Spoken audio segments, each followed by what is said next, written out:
Poor twins make a request to a young billionaire. Will you be our dad at the school presentation? The answer will give you goosebumps. When school let out, Emma and Chloe waited in the schoolyard of St. Francis Elementary, while the other children ran to their parents, excitedly chattering about the presentation they would have on Friday. The twins sat quietly on a bench, swinging legs that barely touched the ground. Everyone's already talking about the dresses they're going to wear and how their parents are going to film it, Chloe muttered, kicking a small stone on the ground. We're the only ones who will be alone.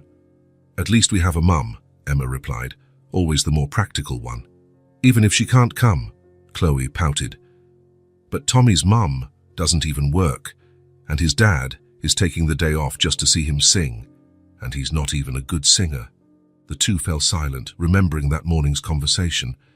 Their mother, Sophie, had found the note about the family day presentation and explained, with tears in her eyes, that she couldn't miss her shift at the diner on Friday.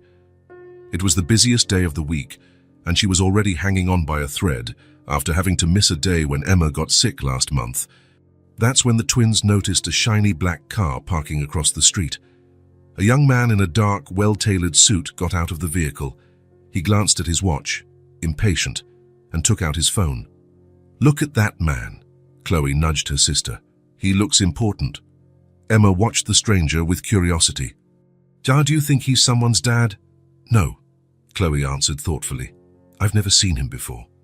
The man began to pace back and forth on the sidewalk, talking on the phone, looking a bit lost or late. Chloe suddenly stood up from the bench. "Let's go talk to him." "What, why?" Emma asked, startled by her sister's suggestion. "I don't know," Chloe shrugged, already determined. "I just have a feeling." "Mom told us not to talk to strangers," Emma reminded her, hesitating. "We're just going to ask if he's lost," Chloe replied, already pulling her sister by the hand. "Come on." Without giving Emma time to protest further, Chloe started walking decisively toward the gate. Emma followed reluctantly, glancing back to see if any teachers were watching them. The twins left the school gate and stopped on the sidewalk. The man was across the street, still on his phone. "Let's wait for him to hang up," Chloe whispered, as if they were on a secret mission. The man was having a complicated day. The GPS had led him to the wrong address, and now he was late for an important meeting. "Tell Mr. Martinez I'll be there in 20 minutes. Tops," he said into the phone, then hung up. That's when he noticed two identical little girls watching him from across the street. They wore simple school uniforms and had light brown hair tied in pigtails. They were looking at him with undisguised curiosity. He smiled slightly, amused by the situation. He gave the girls a brief wave and turned his attention back to his phone, trying to figure out the right way to go. To his surprise, the twins crossed the street and stopped a few feet away from him. One of them, apparently the bolder one, took a step forward. "Hi. Are you lost?" The man raised his eyebrows, surprised by the direct approach. "A little. I'm looking for a company's address." The girl nodded, as if that made perfect sense. "I thought you looked important. You're wearing a suit." He couldn't help but smile. "And you're very observant. What's your name?" "I'm Chloe, and this is my sister Emma." "We're twins.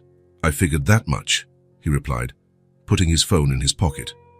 There was something about these girls that intrigued him. Perhaps the confidence with which they approached a stranger, or the contrast between their expressions, one shy, the other fearless. "And what's your name?" Chloe asked, looking him directly in the eye. The man hesitated for a moment, as if considering whether he should answer. "Noah," he said finally. "Noah Bennett."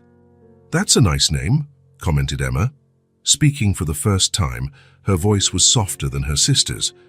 "Thank you," Noah smiled. "You know, you two shouldn't be talking to strangers." "You don't look dangerous," Chloe replied simply. "And we're right in front of the school. Everyone can see us." Noah glanced around, noticing a few adults watching the scene with attention. He made sure to keep a respectful distance from the children. "We have a presentation at school on Friday," Chloe continued, changing the subject abruptly. "We're going to sing and show drawings of our family." "That sounds very nice," Noah replied, playing along. "Our mom can't go," Emma explained, looking down at her shoes. "She has to work to pay the bills." Noah felt a pang in his chest at the girl's frankness. I'm sorry to hear that. Everyone is bringing their parents, Chloe added, her voice revealing her sadness. We're the only ones who will be alone on stage. We only have our mom, Emma continued, but she has 2 jobs. The teacher said someone from the family has to be there, Chloe said, looking at her shoes. But we don't have anyone else. That must be tough for you, Noah commented, genuinely touched. It's worse at the presentations, Emma said quietly, when everyone has someone watching and clapping for them. Tommy is bringing his mom and dad, Chloe recounted, crossing her arms, and he can't even sing right. He sounds like a frog. Noah couldn't hold back a laugh. And you two, do you sing well? The teacher says we do, Emma replied with a small smile. We practiced a lot. I'm the best in the class, Chloe stated with conviction, but no one will be there to see it. I'm sure you'll do great, Noah said, glancing at his watch. He really needed to go, but something about these girls stopped him from just saying goodbye and leaving. Do you have kids? Chloe asked, observing him with curiosity. Noah shook his head. No, I'm not married. Why not? Chloe continued, ignoring her sister's disapproving look. Chloe, Emma scolded, blushing. You don't ask that. Noah laughed again. It's okay. I guess I've never found the right person. Our mum doesn't have a husband either, Emma explained. She says it's just the 3 of us against the world. And you manage well, from what I can see, Noah commented with a gentle smile. Chloe looked at her sister, as if asking for permission for something. Emma gave a slight nod. That you could be our dad at the presentation, Chloe said suddenly, her voice clear and direct. Just on Friday, to watch us sing. Noah was completely speechless. The unexpected request caught him totally off guard. It would only be for 1 day, Emma added shyly. No one would know you're not our real dad. We just need someone to clap for us, Chloe explained. So we're not the only ones with nobody. It would be at 10 o'clock, Emma said, her eyes revealing hope. If you don't have a meeting at that time.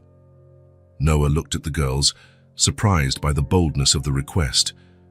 Part of him wanted to say yes immediately, moved by the sadness in their eyes, but another, more rational part knew it would be strange for an adult to show up pretending to be the father of children he barely knew.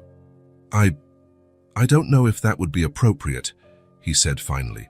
We hardly know each other, and we wouldn't tell anyone, Chloe insisted. It would be our secret.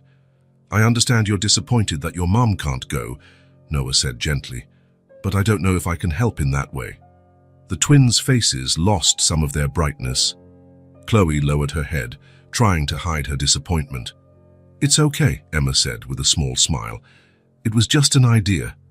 A silly idea, Chloe muttered. It's not silly, Noah hurried to say, touched by their sadness. It's just complicated. We understand, Emma replied, pulling her sister by the hand. Sorry to bother you. You didn't bother me, Noah assured them. It was a pleasure meeting you. We have to go, Chloe said, her voice less cheerful than before. The teacher will get worried. Of course, Noah nodded. Good luck with the presentation. I'm sure you'll do great. The twins waved a brief goodbye and started to walk away. After a few steps, Chloe stopped and turned around. It's at St. Francis Elementary, she said, pointing to the building behind them. Friday, 10 o'clock. In case you change your mind. Before Noah could respond, the girls had already crossed the street and were entering the school gate. He watched them until they disappeared into the yard. His phone rang, bringing him back to reality. It was his assistant wanting to know why he hadn't arrived at the meeting yet. I'm on my way, Noah replied, getting into his car.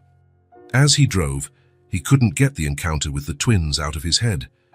There was something about them that had touched him deeply. The request for him to pretend to be their father for a day was absurd. Of course, he barely knew them. He had no obligation to them. And yet, the thought of them being alone on stage, while all the other children had their parents in the audience, bothered him more than he wanted to admit. St. Francis Elementary, he muttered to himself. Friday, 10 o'clock. On Friday, the auditorium of St. Francis Elementary was packed with eager parents, some with cameras, others with flowers to give their children after the show. Backstage, the children were getting ready, adjusting their clothes and rehearsing their lines one last time. Amid the hustle and bustle, the twins stood quietly in a corner, already resigned to the fact that they would be the only ones without anyone in the audience. "Do you think he'll come?" Emma asked, as she straightened the bow on her sister's dress. Chloe shrugged, trying to seem indifferent. "Of course not. He didn't even say he would." "But he didn't say he wouldn't either," Emma argued, ever the optimist. "He's an important man," Chloe replied. "He must have more important things to do than pretend to be the dad of two girls he doesn't even know." "It was a silly idea," Emma sighed. "It was," Chloe agreed, although her eyes revealed she still held a small glimmer of hope. The teacher began to call the children into formation. "Kindergarten class, you're next. Remember to smile." The twins stood side by side, holding their drawings. As the curtain opened, their eyes immediately scanned the audience, more out of habit than hope. The rows were filled with smiling parents, some with cameras, others waving excitedly to their children. Several children proudly pointed to their parents in the audience. The twins felt that familiar pang of sadness, seeing all the seats occupied by complete families, while they had no one. And then, almost at the back of the auditorium, leaning against the wall as if he had arrived too late to get a seat, they saw him. Noah Bennett was there, wearing a dark suit, watching the stage intently. When his eyes met the twins, he smiled and gave a discreet wave. Emma's and Chloe's faces lit up simultaneously. The surprise and joy were so intense that for a moment they forgot where they were. They squeezed each other's hands, barely able to contain their excitement. "He came," whispered Emma, without taking her eyes off Noah. "I knew it," Chloe replied, though her tone of voice betrayed that she was also surprised. The show began. One by one, the children showed their drawings and sang little songs about family. When it was the twins' turn, they stepped forward to the center of the stage with a confidence they hadn't felt moments before. "This is a drawing of our family," Chloe announced, showing the colorful paper. "It's me, my sister Emma, and our mum. Our mum works very hard to take care of us," Emma added, her voice surprisingly firm. "She couldn't be here today, but we know she loves us very much." The twins then began to sing a song about family. Their sweet, in-tune voices filled the auditorium. Throughout the performance, their eyes constantly sought out Noah at the back of the room. He smiled and watched them attentively, as if he really were the proud father they had asked him to pretend to be. When they finished, the auditorium erupted in applause. Noah clapped more enthusiastically than anyone, and the twins could have sworn they saw a glint of emotion in his eyes. At the end of the presentation, while the other children ran to hug their parents, Emma and Chloe came down from the stage and walked shyly over to Noah. "You really came," Chloe said, her eyes shining. "You were incredible," Noah replied, genuinely impressed. "You sing very well." "Thank you for coming," said Emma, more reserved, but just as happy. "No one has ever—" She didn't complete the sentence, but she didn't have to. Noah understood what she meant. "It was my pleasure," he replied, feeling an unexpected emotion.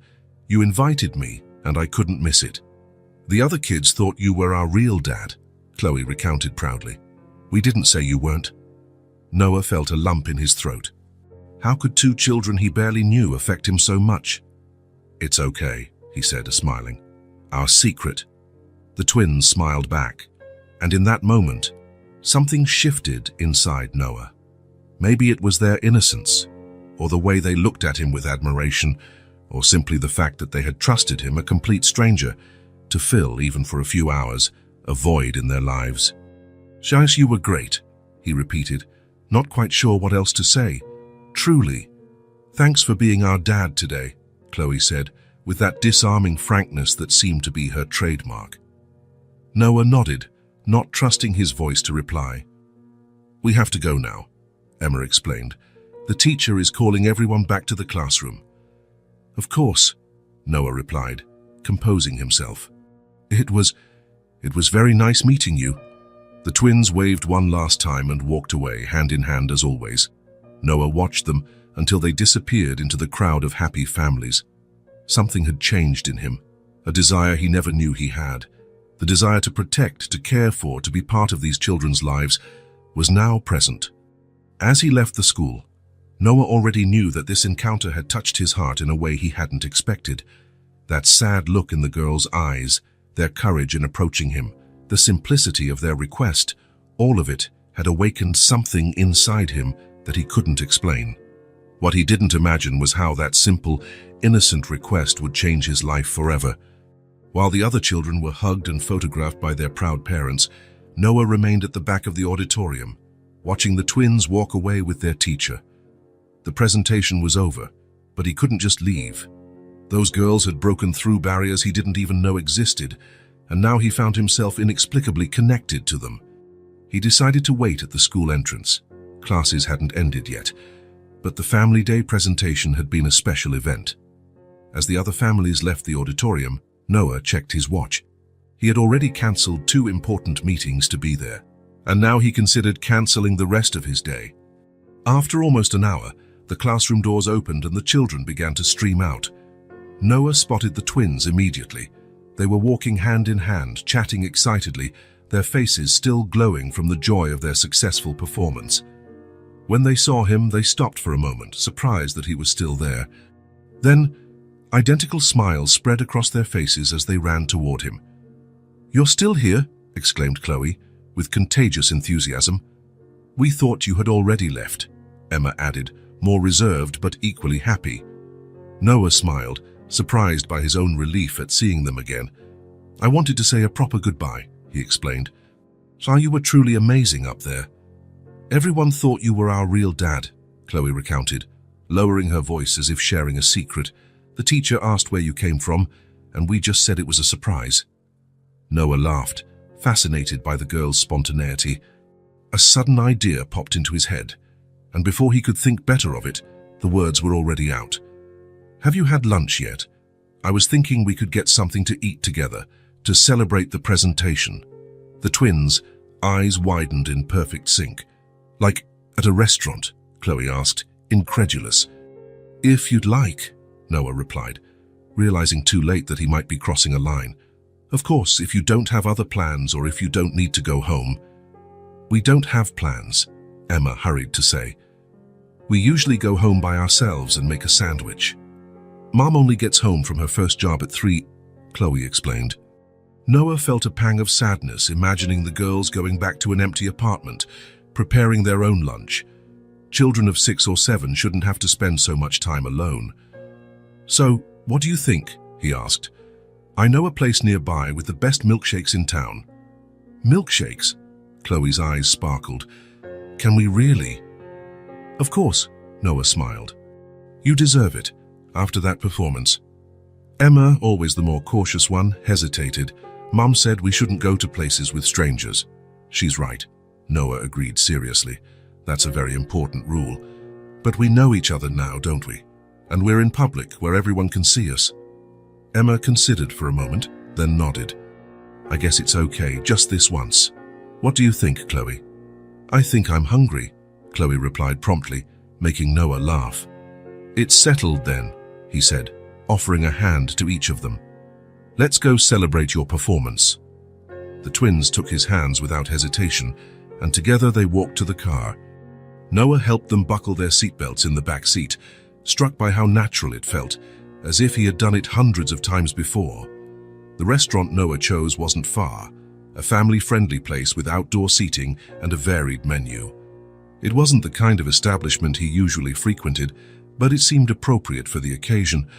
Seated at a table on the patio, with colorful umbrellas shielding them from the sun, Noah watched the twins study the menu with solemn expressions, as if it were a task of extreme importance.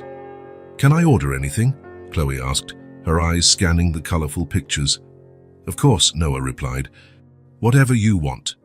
"Even French fries?" Emma asked, almost in a whisper, as if afraid of pushing her luck. "Especially French fries," Noah confirmed, feeling a strange mix of joy and sadness. It was evident that a simple lunch at a restaurant was a rarity for them. After placing their orders, burgers, fries, and chocolate milkshakes for the girls, and a sandwich for Noah, they fell into a surprisingly easy conversation. "So, do you always walk home from school by yourselves?" Noah asked, trying to keep his tone casual. Emma nodded. "Most of the time. Mom works at a store in the morning and at a restaurant at night. She only has Sundays off," Chloe added, playing with the straw of her milkshake. "But even then, she sometimes picks up an extra shift." "That must be hard for you," Noah commented. "We manage," Emma replied with a maturity that didn't match her age. "I know how to heat up food in the microwave, and we already know how to take showers by ourselves. And do our homework," Chloe added proudly. "I help Emma with math, and she helps me with reading." Noah felt a lump form in his throat.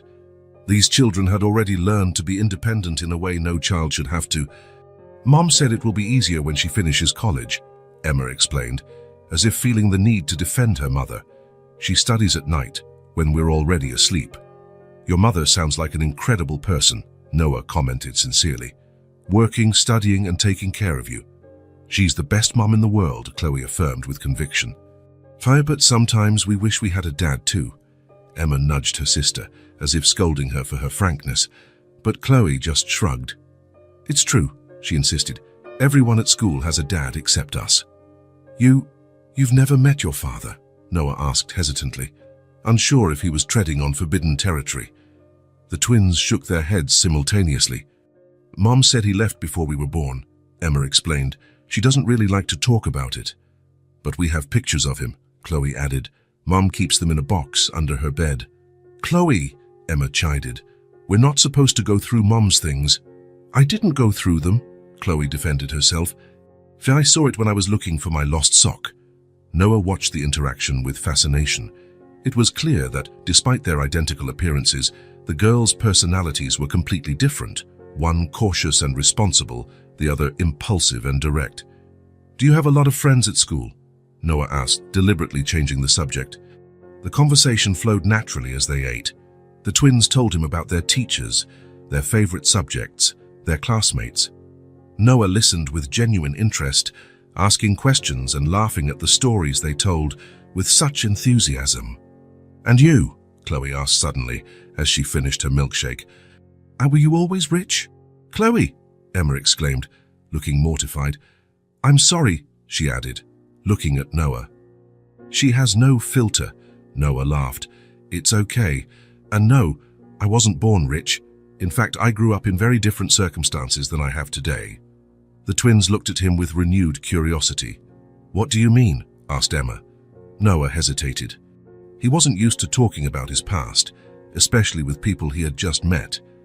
But there was something in the sincerity of these children that made him want to be just as sincere. "Well, when I was a kid, about your age, my family didn't have much money," he began. "My mom also worked 2 jobs just like yours." "Really?" Chloe seemed genuinely surprised. But you have such a nice car," Noah smiled. "That came much later. When I was little, we lived in a very small apartment, and sometimes it was hard to pay all the bills." "Were you also home alone?" Emma asked. "Often," Noah confirmed. "And I also had to learn to fend for myself early on." "And your dad?" Chloe asked directly. "Did he leave like ours did?" Noah felt a pang as he remembered his father. Not exactly. He was physically present, but he had problems. He drank a lot, and he wasn't a very responsible person. The twins watched him with absolute attention, as if every word was important. "But how did you get rich?" Chloe wanted to know. Noah laughed at the frankness of the question. "I studied a lot. I got a scholarship to college, and then I worked hard. I had some good ideas and a little bit of luck too." "See, Emma?" Chloe nudged her sister. "Mom is right. If we study, we can be rich one day too."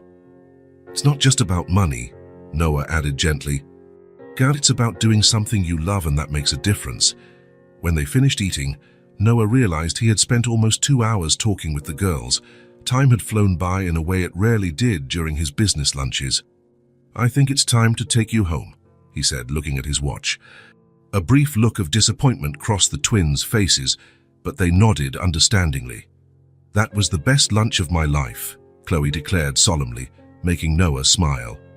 "Mine too," he replied, surprised by the sincerity of the statement. On the way to the car, Noah made an impulsive decision. If you tell me the address, I can drive you home. Here it's safer than you going back alone. The girls exchanged glances as if consulting each other silently. Mom only gets home at 3, Emma remembered, but I think it's okay. Apartment 302, Oakwood Apartments, Maple Street, Chloe recited promptly. During the short drive to the apartment, Noah found himself thinking about how the day had taken a completely unexpected turn.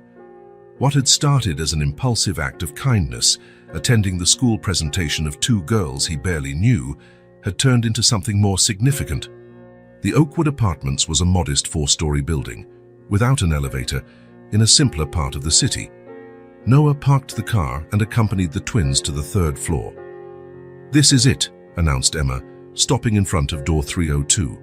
She took out a key attached to a lanyard hidden under her uniform shirt. "Do you want to come in?" Chloe invited, as Emma unlocked the door. "We can show you our drawings." Noah hesitated. Entering the apartment of 2 children without a parent present seemed inappropriate. On the other hand, leaving them alone also worried him. "Just for a moment," he finally decided, "until I'm sure you'll be okay." The apartment was small but surprisingly cozy. A combined living room and kitchen, 2 small bedrooms visible through ajar doors, and a bookshelf filled with books that took up almost an entire wall. There were plants on the windowsills and children's drawings taped to the refrigerator. The place exuded simplicity but also care and effort. "Mom made that bookshelf," Emma explained proudly, noticing Noah's gaze. "She likes to fix things, and those are our plants." Chloe pointed to the small pots on the windowsill. "We take care of them every day." Noah was about to comment on the apartment when he heard the sound of keys at the door. The twins turned, surprised. "It's Mom!" exclaimed Emma. "She never gets home this early." The door opened, and a young woman entered carrying a grocery bag. She looked tired, but smiled when she saw her daughters, until she noticed Noah standing in her living room. The smile vanished instantly, replaced by an expression of shock. The bag slipped from her hands, scattering apples across the floor. "Girls, who is—" she began, but her voice failed as she looked directly at Noah. "Mom, this is Noah," Chloe explained excitedly, seemingly oblivious to the sudden tension. "He came to our presentation today. And then he took us to lunch," Emma added. "We had burgers and milkshakes." Sophie Bennett remained motionless, her face now as pale as paper. Her eyes, identical to her daughter's, were fixed on Noah, a mixture of recognition and poorly concealed panic. "A pleasure to meet you," Noah said, extending his hand automatically, even as he sensed something strange was happening. "The girls invited me in. I hope you don't mind." "Your face looks familiar," he added, trying to understand why the woman in front of him seemed so disturbed by his presence. Sophie swallowed hard, forcing a tense smile as she bent down to pick up the scattered apples. "You must be confusing me with someone else," she replied quickly, avoiding his gaze. "We've never met before." But there was something in the way she said it, an underlying tension, almost a tremor in her voice, that made Noah doubt it immediately. He knew this woman from somewhere. He was sure of it. But where? "Mom, Noah grew up without much money too, just like us," Chloe exclaimed, oblivious to the palpable tension between the adults.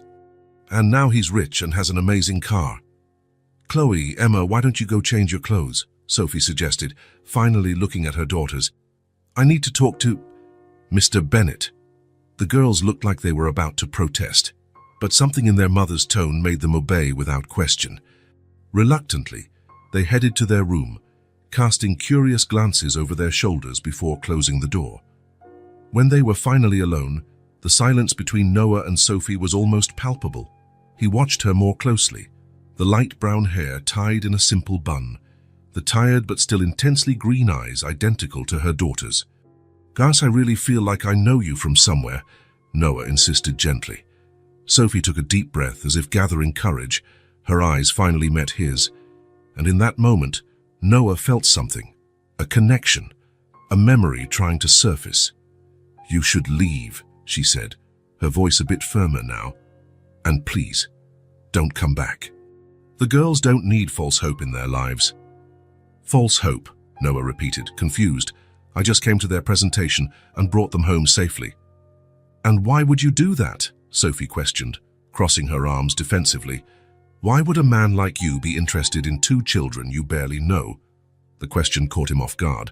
Why, indeed? What had motivated him to attend the presentation, to invite them to lunch, to bring them home? They asked me to, he replied simply, because it was the truth. They wanted someone in the audience, and I couldn't say no. For an instant, Sophie's expression softened, as if she understood exactly what he meant. Her daughters had that effect on people, the ability to break down barriers with their disarming sincerity. But then, as quickly as it appeared, the softness was gone, replaced by determination. I appreciate what you did, she said, opening the door in an obvious invitation for him to leave. But it would be better for everyone if this doesn't happen again.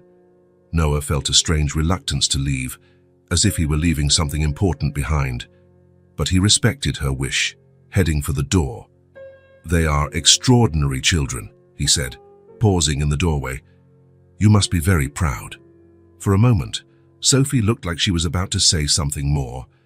There was a visible struggle in her eyes, as if she were debating some important decision internally. But in the end, she just nodded. Thank you, Mr. Bennett. As the door closed behind him, Noah couldn't help but feel that this wasn't really a goodbye. There was something inexplicable about that family, something that drew him in a way he couldn't understand. And that feeling of familiarity when looking at Sophie, it wasn't just his imagination. He knew her, he was sure of it. He just couldn't remember from where. 3 days had passed since the tense encounter at the twins' apartment, and Noah couldn't stop thinking about them. The image of the girls singing on stage, their faces lit up at seeing him in the audience, the simplicity with which they shared their lives over lunch, it all kept coming back to his mind at the most unexpected moments. And then there was Sophie, with her startled look of recognition. Noah still couldn't remember where he had met her before, but he was sure their paths had crossed at some point. The way she reacted made it clear that it hadn't been just any encounter. Sitting in his luxurious office, Noah found himself ignoring important reports and staring out the window, lost in thought. His assistant had already asked twice if everything was okay, noticing his unusual distraction. Mr. Bennett? Sarah called from the door, interrupting his reflections. The CFO is waiting for the 2 o'clock meeting.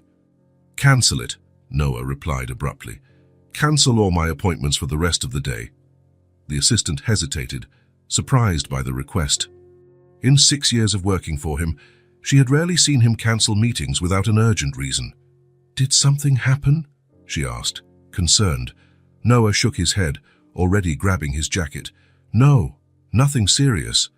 I just need to take care of a personal matter. 20 minutes later, he was parking his car in front of a large shopping mall.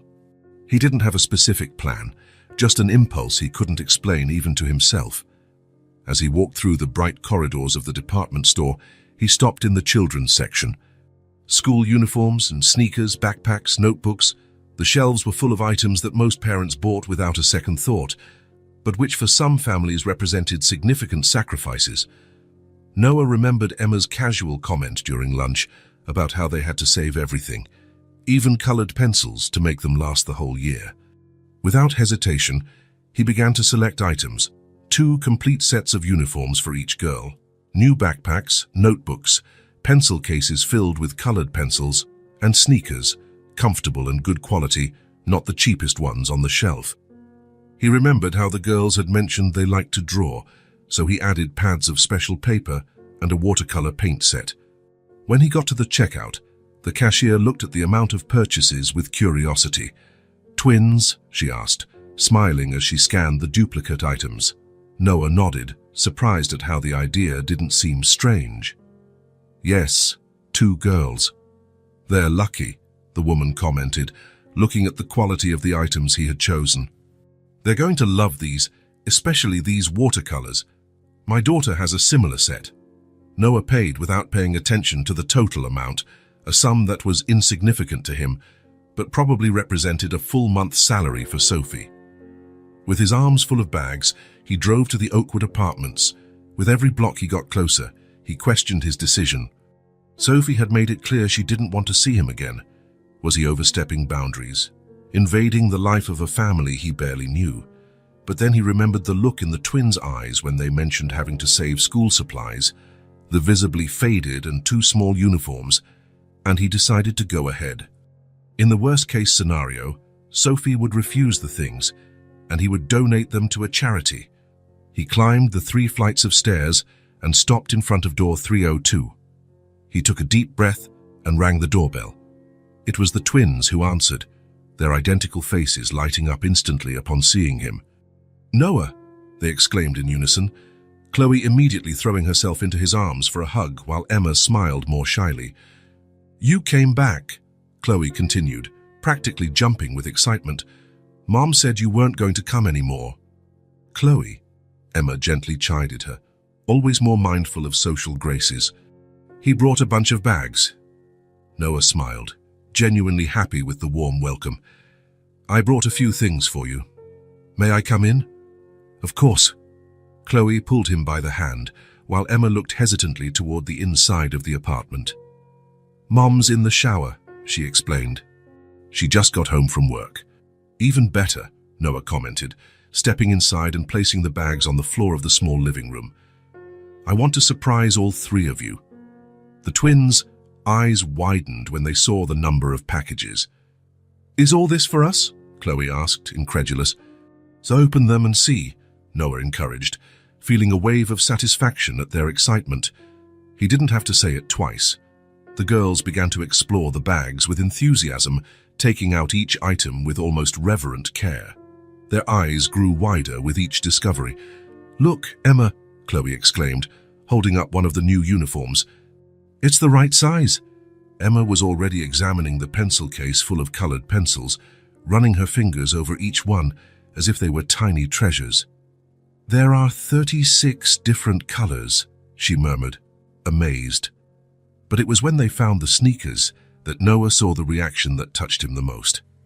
Emma picked up one of the pairs and held it so carefully it seemed she was holding something extremely fragile. "My foot was hurting, but Mom didn't have money," she said quietly, almost as if talking to herself. Her big eyes met Noah's. "How did you know?" Noah felt a lump in his throat. There was no way he could have known. It had just been a guess, based on his own childhood, when a new pair of sneakers was a rare luxury. "I just thought you'd like them," he replied simply. At that moment, the bathroom door opened and Sophie appeared, wearing simple clothes and with damp hair. She froze when she saw Noah, and then her eyes registered the open bags, the scattered gifts, and her daughter's radiant faces. "What is going on here?" she asked, her voice a mix of surprise and concern. "Mom, look what Noah brought," Chloe exclaimed, running to show her the new uniform. "And there are backpacks and pencils and sneakers and even real watercolors." Sophie looked at the bags from expensive stores, at the clearly pricey items, and her face flushed intensely. She crossed her arms, as if trying to protect herself. "Girls, can you go to your room for a minute? I need to talk to Mr. Bennett." The twins exchanged worried glances, sensing the tension in the air. "But Mom," Chloe started to protest. "Just a minute," Sophie repeated more firmly. Reluctantly, the girls left the room, carrying some of the gifts, casting glances over their shoulders. When they were alone, Sophie turned to Noah, keeping her voice low so the girls wouldn't hear. "What are you doing?" she asked. "Didn't I ask you to stay away from my daughters?" Noah remained calm. "I just wanted to help. I saw they needed these things and—" "I can take care of my daughters," Sophie interrupted, her pride clearly wounded. "We don't need charity." "It's not charity," Noah replied softly. "It's just a gift. The girls welcomed me with open arms when I needed to be somewhere that day. They made me feel part of something. That's priceless to me."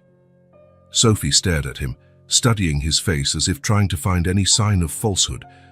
But all she saw was sincerity. Exhausted after a long day of work, she sank onto the sofa, her defensive posture suddenly crumbling. "You don't understand," she said, her voice now almost a whisper. "It's not just about the gifts.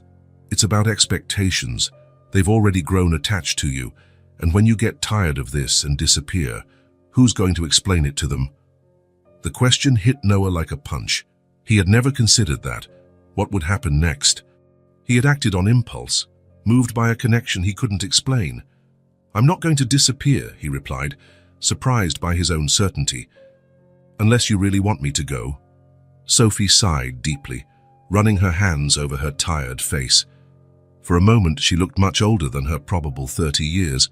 "Look," she said finally, "I appreciate the gesture. I really do. But you have to understand, we're from different worlds. You have a busy life, companies to run. The girls they're just two ordinary kids." "Not to me," Noah replied, surprising himself again with the firmness in his voice. "I can't explain it, but since I met them, something has changed. I feel like I need to be here." Sophie looked at him for a long time, a clear internal struggle visible in her eyes. "The sneakers were really necessary," she finally admitted, her voice low and a little embarrassed. "I was saving up, but the refrigerator broke last month and—" "You don't have to explain," Noah interrupted gently. "I grew up in a house where every penny was carefully counted. I know what it's like." Something in Sophie's face changed when she heard that, curiosity, perhaps even surprise. "You told the girls that too," she commented, "that you didn't grow up with money." Noah nodded. "It's true. What I have today, I built from scratch. And I understand your pride, Sophie. My mother was just like you. She'd rather work herself to exhaustion than accept help." A small smile, the first genuine one she had given him, briefly appeared on Sophie's lips. "Thank you," she said finally, her voice almost a whisper, "for the gifts. The girls really needed them." Noah felt a wave of relief. "Can I call them back?" "I think they were in the middle of a great discovery when you showed up." Sophie hesitated, then nodded. "Emma, Chloe, you can come back," she called out. The girls reappeared instantly, as if they had been waiting with their ears pressed to the door, which was probably the case. "Can we keep everything, Mom?" Chloe asked hopefully. Sophie looked at her daughters' expectant faces, and then at Noah. "Yes," she replied softly. "And what should we say to Mr. Bennett?" "Thank you," the twins exclaimed in unison, running to hug Noah, who was surprised by the strength of the feeling that washed over him as he felt their small arms around him. "How about you try on the uniforms?" he suggested, too emotional to say anything else. The girls needed no other encouragement. They ran to their room carrying the packages, leaving Noah and Sophie alone again. "They like you," Sophie commented, watching him closely. "And I like them," Noah replied simply. "I know it seems strange. We barely know each other." "But I understand," Sophie interrupted him, surprising him. "They have that effect on people. They always have." A comfortable silence settled between them, broken only by the excited sounds coming from the girls' room. "If you ever need anything," Noah said finally, "I want you to know you can count on me. Not just material things, anything." Sophie studied him for a long moment, as if trying to solve a complicated puzzle. "Why?" she asked finally. "Why do you care so much?" It was a question for which Noah had no clear answer. How could he explain a connection that he himself didn't fully understand? "I don't know," he answered honestly. "Faisa, I just know it's important for me to be here for you all." The twins reappeared then, wearing the new uniforms, twirling to show how good they looked. Noah noticed that the quality fabric fit perfectly, replacing the worn, too small clothes they had worn before. "It's perfect," Chloe exclaimed, admiring herself. "And so comfortable," Emma added, running her hands over the soft fabric. Noah smiled, feeling a satisfaction he rarely experienced in his professional life, even after closing the most profitable deals. In the following weeks, an unexpected routine was established. Noah began to visit the small apartment 2 or 3 times a week, always bringing something, sometimes just ice cream or a new book, other times more necessary items he noticed were missing. Sophie initially maintained a cautious distance, always polite but reserved. However, little by little, the barriers began to fall. She started to accept his presence, perhaps realizing the genuine joy he brought to the girls.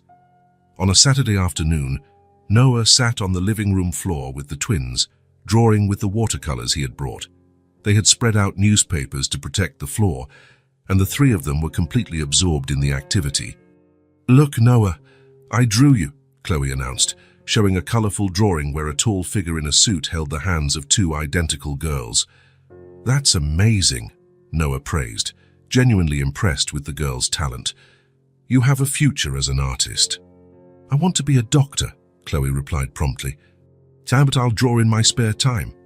"And you, Emma?" Noah asked, noticing that the other twin was focused on a more detailed drawing of a large house with a garden. "I don't know yet," she answered thoughtfully. "Maybe an architect. I like to draw houses." Noah smiled, observing how different they were in their aspirations, despite their identical appearance. He was about to suggest they paint something together when he noticed a movement at Sophie's bedroom door. She was standing there, watching the scene silently. There was something in her gaze, a mix of complex emotions, concern, guilt, but also, for the first time, something that looked like hope. Her eyes met Noah's, and for a brief moment, a silent communication passed between them. It was as if she was finally seeing something in him that reassured her, perhaps the genuine affection he felt for the girls, the absence of any ulterior motive. Sophie quickly looked away, returning to her room, but Noah had seen enough to understand that something had changed. A barrier had fallen. Later, after the twins had gone to bed, Sophie walked him to the door. "They've never had a male figure in their lives," she said softly. "They're getting attached to you very quickly." "That worries you," Noah observed. "Not as a question, but a statement." Sophie nodded. "At first, yes. A lot. But now," she hesitated, as if carefully weighing her next words. "Now I'm starting to think it might be good for them." "I'm glad to hear that," Noah replied, feeling a relief he didn't know he was waiting for. "They are incredible kids, Sophie. You've done an amazing job raising them on your own." A soft blush colored Sophie's cheeks. "Thank you," she murmured. "And thank you for everything you've been doing. Not just the material things, Gahan, but for being present." As he walked down the stairs of the building, Noah reflected on how his life had changed in such a short time. Before, it was just work and more work, endless meetings and profitable deals, but without any real connection. Now, his most anticipated days were those when he visited the small apartment on Maple Street. What had started as an innocent request, to be a dad for a day, had turned into something much deeper and more meaningful. Sophie closed the door and leaned against it, taking a deep breath. She walked silently to the twins' room and stood watching them sleep, their identical little faces relaxed and peaceful. In the last few days, she had noticed a change in them. They were happier, more confident. The new uniforms and school supplies had done wonders for their self-esteem. But it was more than that. It was Noah's constant presence, the genuine interest he showed in their small achievements and dreams. Sophie sat on the edge of the bed, a lump forming in her throat. A dilemma that had tormented her for years was now taking on new dimensions. The truth she kept hidden weighed more and more heavily on her chest. "Should I tell him?" she whispered to herself, gently stroking Emma's hair. "Does he have the right to know?" The fear of what could happen paralyzed her. What if he became furious that she had hidden the truth for so long? What if he wanted to take the girls from her, or worse, what if, after knowing, he lost interest and disappeared completely? But there was also another possibility, one that was beginning to seem less and less unlikely.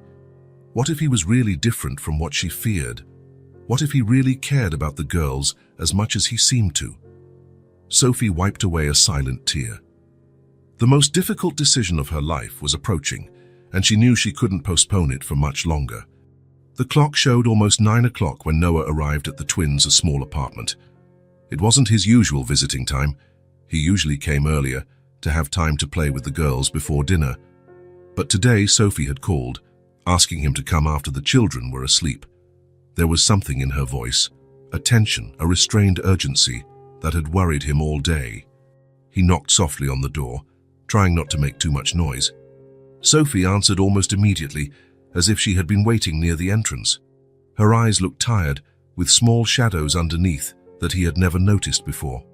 "Thanks for coming," she said quietly, stepping aside for him to enter. The girls just fell asleep. Did something happen? Noah asked, keeping his voice equally low. You sounded worried on the phone.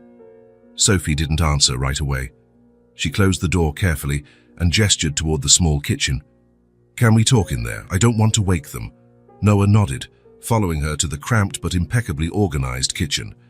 The round table that occupied the center of the space barely fit 4 chairs. Sophie indicated for him to sit and took the chair opposite him. Her fingers drummed nervously on the table's surface. Want some coffee? She offered, clearly procrastinating whatever she needed to say. I'm fine, thank you, Noah replied gently. Sophie, what's going on?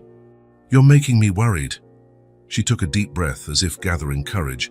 Her eyes, so similar to her daughter's, met his for a moment, then shifted to her own hands. I need to tell you something, she began, her voice almost a whisper. Something I should have told you a long time ago. Noah felt a sudden apprehension. In the last 2 months, since meeting the twins, he had become a constant presence in their lives. He visited them regularly, helped with homework, took them to the park on weekends. Sophie had become more receptive to his presence, though she always maintained a certain reserve. Now it seemed he would finally understand why. Does it have to do with that feeling that we've met before? He asked, remembering the strange familiarity he felt when he first saw her. Sophie nodded, lightly biting her lower lip.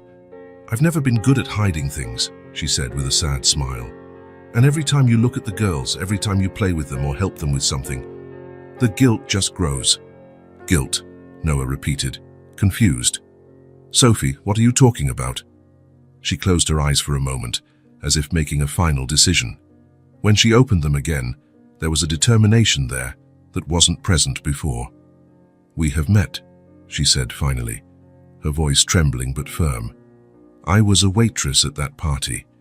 It was just one night. I didn't know who you were. After I found out I was pregnant, I didn't know how to find you. The words hung in the air between them, laden with an almost tangible weight. Noah felt as if time had frozen. His mind raced, trying to process what he had just heard, trying to fit together the pieces of a puzzle he didn't even know he was trying to solve. What party? He asked automatically, still in shock. The grand opening of the Wellington Hotel, Sophie replied, her eyes now fixed on his. Almost 7 years ago, I was working as a temp waitress, needed the money for college. You were there, celebrating some kind of business deal. Slowly, the memory began to surface. The Wellington Hotel, one of the first major projects he had financed. The opening party had been extravagant, with champagne flowing freely and the city's elite all present.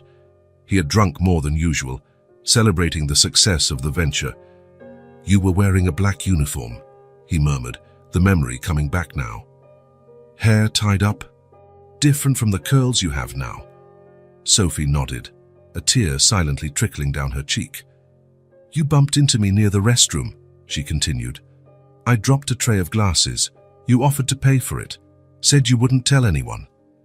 We started talking, and we ended up in my hotel room, Noah completed, the memory now crystal clear. One night.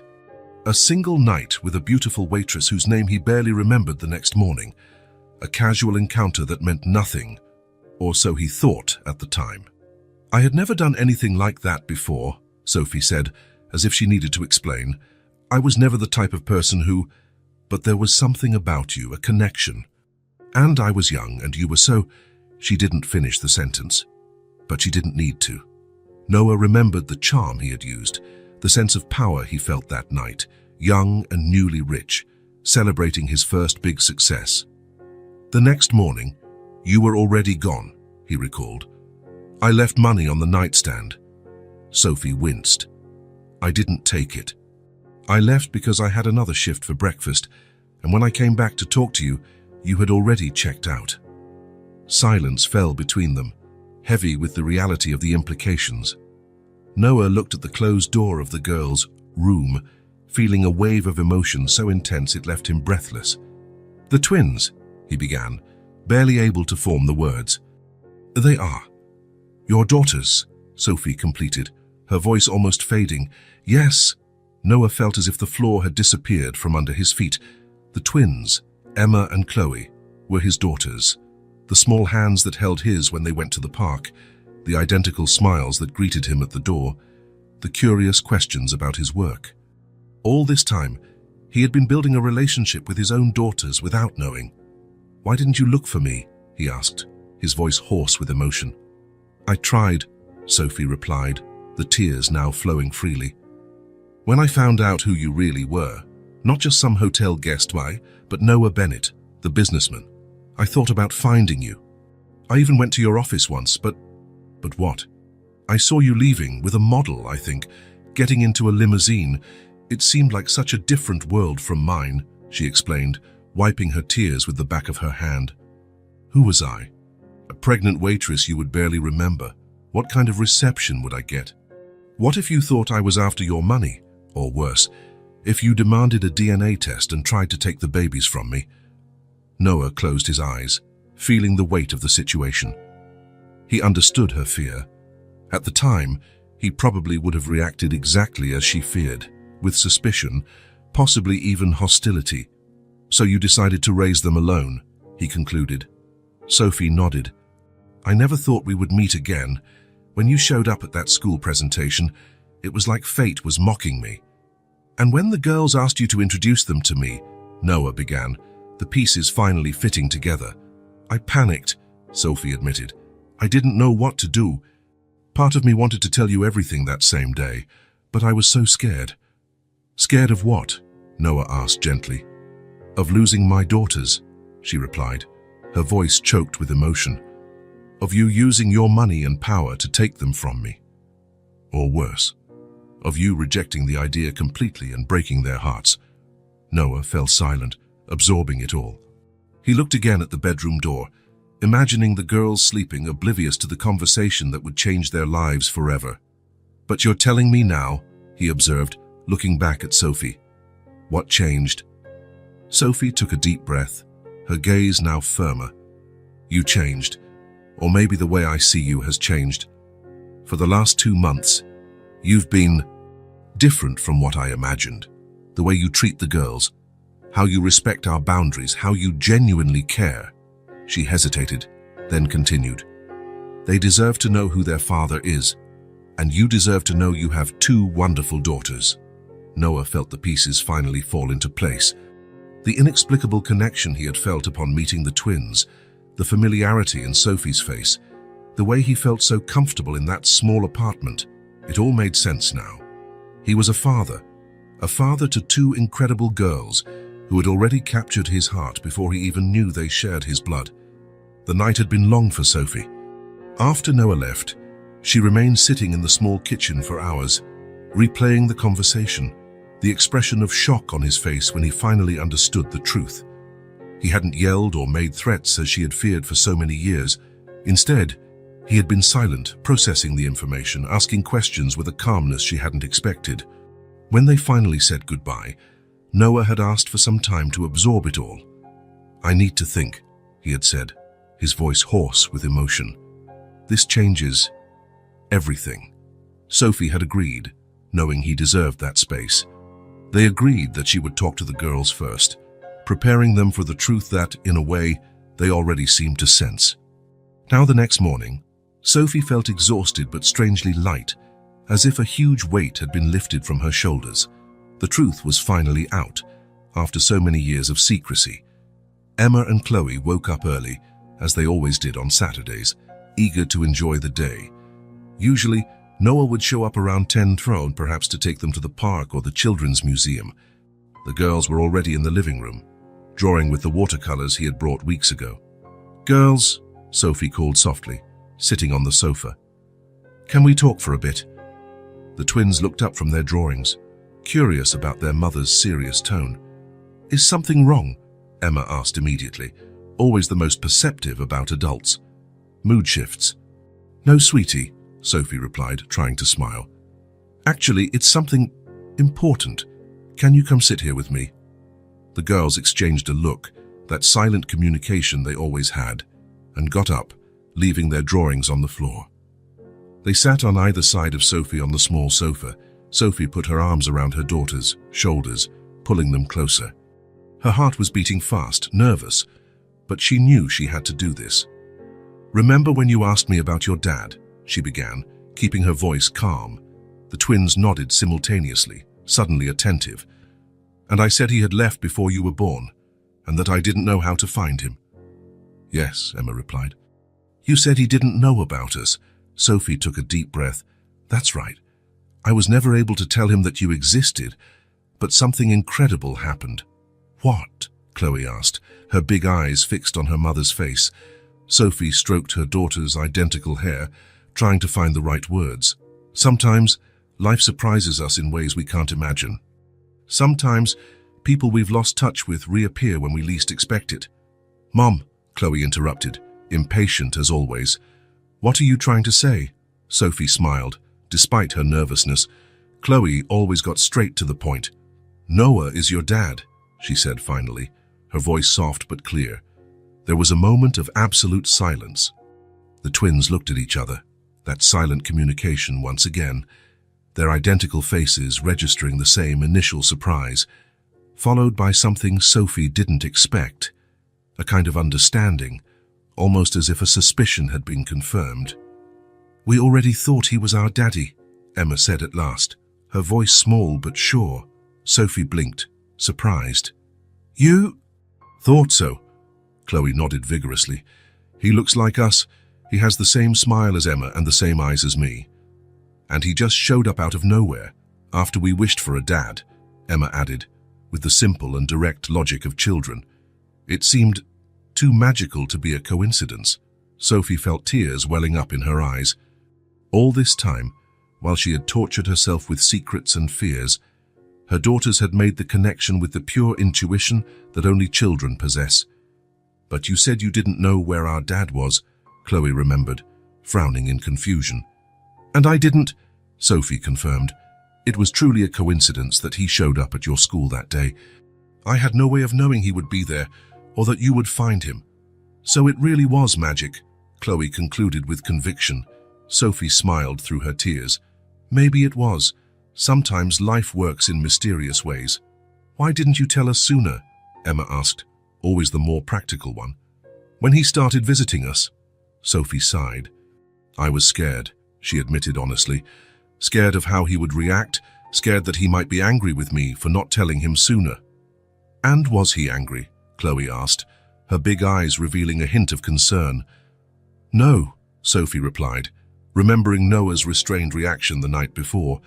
"He was surprised at it, of course, but not angry." "Is he still going to come back?" Emma asked, the real worry now emerging. Sophie hugged them both tighter. "Of course he will. He just needs a little time to take in the news. Imagine what it's like to suddenly find out you have 2 wonderful daughters." "When is he coming?" Chloe wanted to know, already excited by the prospect.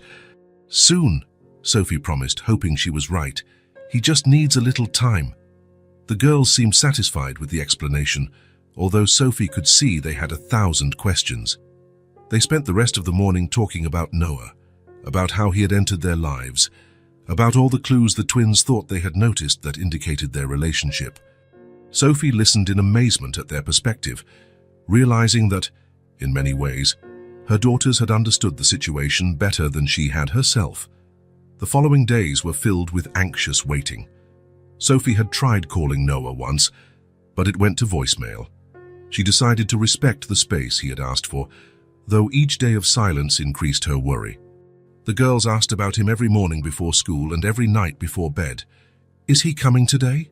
became a constant question, to which Sophie could only reply with maybe or soon, feeling her own heart ache with uncertainty.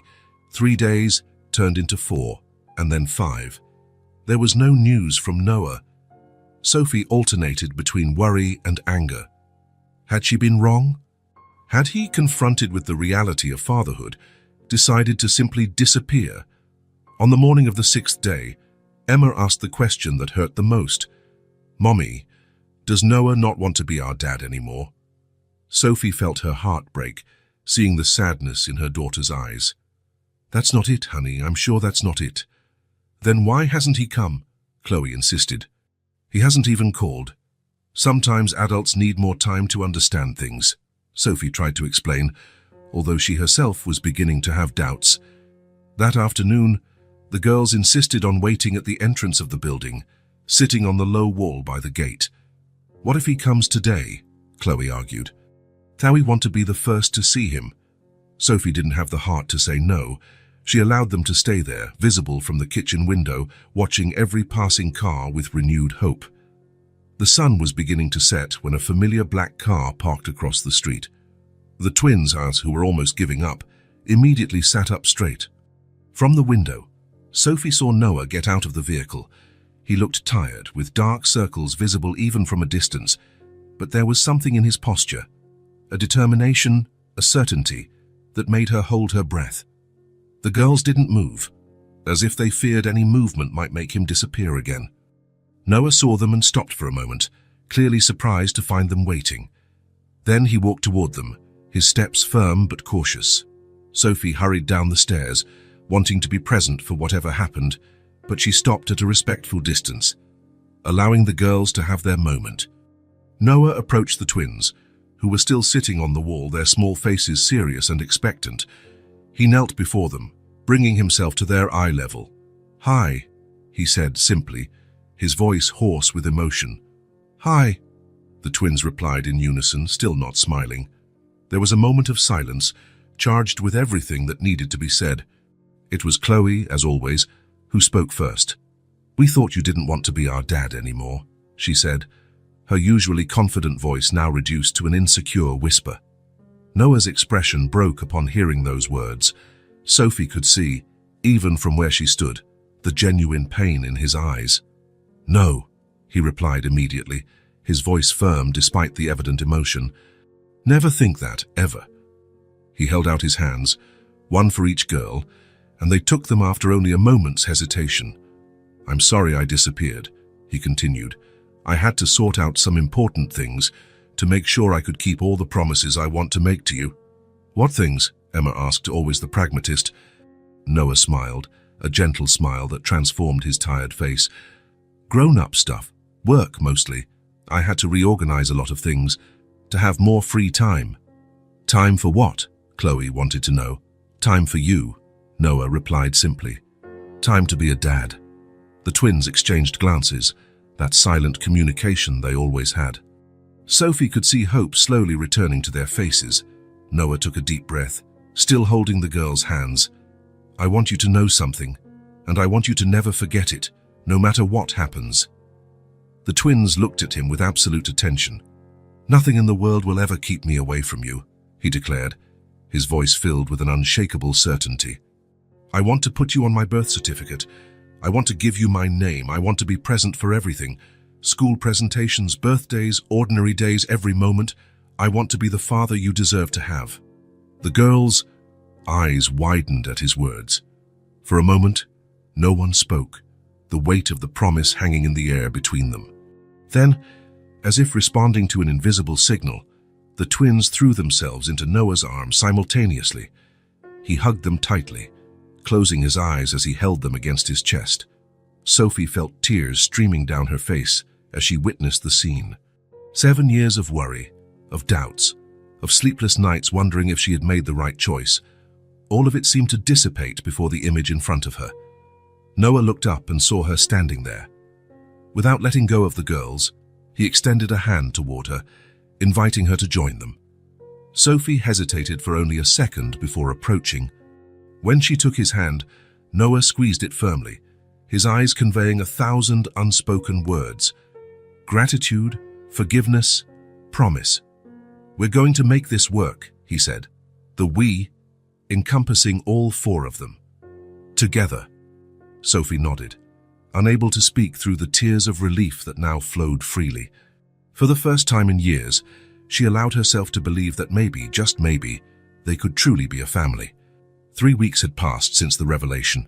3 weeks of adjustments, conversations, and small changes that, together, were beginning to transform 4 individual lives into a family. Noah had kept his promise. He went to the courthouse with Sophie to formalize his paternity of the twins, giving them his last name. Now, Emma and Chloe Bennett officially carried their father's name, a fact they announced with pride to anyone who would listen. In the small routine they established, Noah spent the nights at his own apartment, but showed up almost every morning to take the girls to school and returned in the late afternoon, often staying for dinner. Sophie watched, amazed, as he took on the role of a father with a naturalness no one would expect from someone who had just discovered he had 7-year-old twin daughters. On a Friday, Noah arrived earlier than usual. The twins were still at school and Sophie had managed to get a rare day off from work. "I have a surprise," he announced as she opened the door, an enigmatic smile on his face. "What kind of surprise?" Sophie asked, genuinely curious. Lately, she had allowed herself to let her guard down a little more each day, seeing how consistent and reliable Noah proved to be. "Actually, there are several surprises," he replied, entering the small apartment. "But the first one is just for the girls. I was thinking of picking them up early from school today and taking them on a special outing. Just them and me." Sophie felt a brief moment of hesitation, the protective instinct of a mother who had raised 2 daughters alone for 7 years, but quickly pushed it aside. "They'll love that. They've been talking non-stop about wanting to spend more time with you." "I know this has been an adjustment for all of us," Noah commented, his tone more serious. "Especially for you, having to share the girls after so long alone with them." Sophie appreciated his sensitivity. "It's been easier than I imagined," she admitted. "Seeing their happiness makes up for any adjustment." Noah nodded, clearly pleased with the answer. "So, can I pick them up today? I promised to bring them back for dinner." "Of course," Sophie agreed. "I'll call the school and let them know you'll be picking them up." When Noah arrived at the school, the twins were waiting in the office, their little faces lighting up when they saw him. It was still a novelty for them, being picked up by their dad, being able to say, "My dad is picking me up today," like the other kids. "Where are we going?" Chloe asked immediately as they got into the car, always direct and curious. "It's a surprise," Noah replied, adjusting the rearview mirror so he could see their faces in the back seat. "Or rather, several surprises." "I love surprises," Chloe exclaimed, while Emma just smiled, her enthusiasm more restrained but equally visible in her sparkling eyes. "Is Mom coming too?" Emma asked, always concerned about including everyone. "Today is a special day just for the 3 of us," Noah explained gently. "Or to celebrate us officially being a family." The girls exchanged excited glances.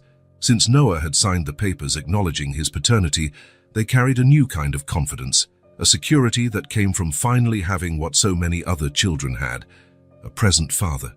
Noah drove for about 20 minutes until they reached a large shopping mall. The twins looked up in awe at the high ceiling with sophisticated lighting and the colorful storefronts. "First stop," Noah announced, guiding them to a huge toy store, the kind that looks like a children's paradise, with themed sections and interactive displays. The twins' eyes widened as they entered, and it was very different from the small neighborhood toy stores they occasionally visited with Sophie, usually just to browse or buy a modest birthday present. "You can pick whatever you want," Noah said, smiling at their astonished expressions. "No limits today." "Anything?" Chloe asked, incredulous. "Anything," Noah confirmed. "We're setting up a new room for you, remember? We need proper toys for it." The girls looked at each other for a moment, as if consulting one another in their silent communication, and then set off in slightly different directions. Emma to the section with educational games and books, Chloe straight to the flashiest and most colorful toys. Noah followed them, watching with interest the distinct choices they made. Emma selected carefully, examining each item before deciding if she wanted it, while Chloe quickly accumulated a pile of things that caught her eye. "I don't think we can take all of this," Emma commented worriedly, looking at Chloe's growing collection. "Today you can," Noah assured her. "It's a special day." After nearly an hour, the girls had selected an impressive variety: board games, picture books, science kits, dolls, building blocks, and a dollhouse big enough for them to play with together. As the staff packed everything up, Noah led them to the next stop, an elegant children's boutique, with clothes that looked like they were straight out of a catalogue. "Now," he said, "we need new clothes to go with the new toys."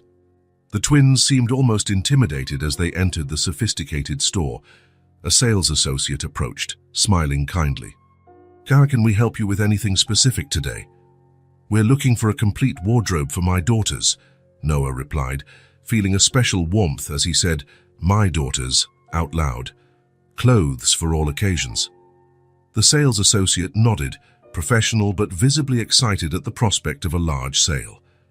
"We have beautiful collections for girls.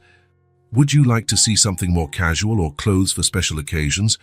"Both," Noah answered, "and anything they like." Once again, the twins' different personalities emerged. Emma went for the more classic and practical pieces, while Chloe was drawn to everything colorful and eye-catching. The associate, in noticing their preferences, began bringing options that matched each of their styles. Emma tried on a simple but elegant dress, made of light blue cotton with small embroidered details. When she came out of the dressing room, she stood in front of the mirror, almost not recognizing her own reflection. "Hi, it looks beautiful on you," Noah commented, genuinely impressed with how the dress brought out the blue in her eyes. His eyes, as he now knew. Emma ran her hands over the soft fabric, an almost disbelieving look on her face. "I've never had such a pretty dress," she murmured, more to herself than to the others. Something about that simple, honest comment hit Noah deeply. The idea that his daughter, his own daughter, had never had something as basic as a pretty dress made his heart ache. In that moment, he promised himself that Emma, Chloe, and Sophie would never again lack for anything. Neither the essentials nor the small luxuries that make life sweeter. By the end of the shopping session, the girls had completely new wardrobes: dresses, pants, blouses, coats, shoes, and even accessories like hair bows and small children's jewelry. "We're not done yet," Noah announced, to the amazement of the twins, who were already thrilled with everything they had received. "So now we're going to choose the decorations for your new room." The decor store was a paradise of colors and styles. Again, the twins' distinct preferences showed, Emma preferring softer tones and delicate patterns, Chloe opting for vibrant colors and more playful themes. "How are we going to decorate one room with such different things?" Emma asked, concerned as she saw the contrasting choices. "Don't worry about that now," Noah replied mysteriously. "Trust me, it will work out." After selecting curtains, lamps, picture frames, decorative art, and various accessories, Noah finally announced it was time for a break. He took them to an elegant ice cream parlor inside the mall, where they could choose elaborate combinations of ice cream and toppings. Sitting at a table with colorful sundaes in front of them, Noah watched his daughters savoring the sweet treat. Their faces lit up with a pure joy that made all the money spent seem insignificant in comparison. "This is the best day of my life," Chloe declared between spoonfuls, making Noah smile. "Mine too," he replied honestly. There was something deeply satisfying in being able to bring joy to his daughters, in seeing them experience new things, in hearing their laughter. "What are we going to do now?" Emma asked, always the planner, already thinking about the next step. Noah checked his watch. "Now we have one last surprise, and for this one we'll need Mom too." When they returned to the apartment, Noah asked the girls not to tell about all the shopping yet. It was part of the final surprise. Sophie noticed the conspiratorial glances among the three, but didn't ask questions, happy to see the bond strengthening between father and daughters. "I have something to show all of you," Noah announced during dinner. "If you're free tomorrow morning, I'd like to take you to a special place." "What place?" Sophie asked, curious about his mysterious air. "It's a surprise," Noah replied, winking at the twins, who giggled, accomplices in the secret. The next morning, Noah picked up the family early. The girls were especially agitated, knowing that more surprises were to come. Sophie, though trying to hide it, was also visibly curious. Noah drove for about 20 minutes, leaving the city center and heading towards a quiet residential neighborhood with tree-lined streets and spacious houses. Finally, he pulled up in front of a 2-story house with a well-kept garden and a wide entrance. "We're here," he announced, turning off the engine. Sophie looked out the window, confused. "What is this place?" Instead of answering, Noah got out of the car and opened the door for her, while the twins were already jumping out excitedly. "Oh, come on," he said, guiding them up the stone path to the front door. He took a key out of his pocket and unlocked the door, gesturing for them to enter. The interior of the house was spacious and bright, with large windows that let in natural light. The living room had a high ceiling, comfortable furniture, and a stone fireplace. The adjacent kitchen was large, with marble countertops and modern appliances. Everything was impeccably clean and tastefully decorated in neutral tones that created a sense of calm and warmth. Sophie stopped in the middle of the room, looking around with a confused expression. "Noah, what is this place?" He took a deep breath, suddenly nervous. "It's a house I bought. For us." Sophie was speechless, her eyes widening in shock. "I wanted you to have a real home," Noah continued, his voice soft. "A place with enough space for everyone, with a room for each of the girls, a yard where they can play, a kitchen where we can have meals together." "But," Sophie began, clearly overwhelmed by the surprise. "Goethe, come see the rest?" Noah interrupted her gently, not wanting to press for an immediate answer. He knew it was a big step, a huge change in their lives. The twins, oblivious to the tension between the adults, were already exploring excitedly, opening doors and checking every corner. "Look, there's a room just for me," Chloe shouted from somewhere upstairs. "And another one just for me," Emma's voice echoed, equally excited. Noah smiled, hearing their enthusiasm, then turned his attention back to Sophie, who still looked stunned. "I know it's a big surprise," he said softly. "And I want you to know there's no pressure. The house is for you, regardless of how we decide to move forward as a family." Sophie met his eyes, finally seeming to find her voice. "You bought a house for us," Noah nodded. "So the girls can have the space they deserve, so you don't have to work 2 jobs just to pay the rent, so we have a place to build memories together." "It's too much, Noah," Sophie whispered, visibly emotional. "We can't accept something like this." "Yes, you can," he insisted gently. "They are my daughters, Sophie. I want to give them everything they couldn't have for the past 7 years. Before Sophie could reply, they heard hurried footsteps on the stairs, and the twins appeared, their faces flushed with excitement. "Mommy!" "There's a huge backyard behind the house," Emma exclaimed. "And there's a perfect tree for a tree house," Chloe added. "Did you like it?" Noah asked, though the answer was clearly written on their radiant faces. "It's the best house in the world," Chloe declared with conviction. Emma, always more perceptive, looked at her mother, noticing her emotional expression. "You don't like it, Mommy." Sophie quickly composed herself, not wanting to diminish her daughter's joy. "It's beautiful, honey. I'm just surprised." "Are we going to live here?" Chloe asked directly, looking between the two adults. Noah left the question for Sophie to answer, not wanting to pressure her. Sophie took a deep breath, looking around once more, at the spacious and welcoming house, at Noah's hopeful face, at her daughter's shining eyes. Her every protective instinct wanted to refuse, to maintain her independence, not to accept something so grand. But there was also a new voice inside her, one that spoke of possibilities, of a future where her daughters would have everything they deserved, where she herself could finally breathe without the constant weight of financial worries. "I think so," she finally replied, her voice soft but firm. "If that's what everyone wants." The twins screamed with joy, jumping and hugging each other. Noah smiled, a visible relief washing over his face. "There's one more thing," he said, as the initial celebration subsided. "I want to show you something special, girls." He led them back upstairs, to a closed door they hadn't yet explored. "This is a special room," he explained, "for when you want to be together, instead of in your separate rooms."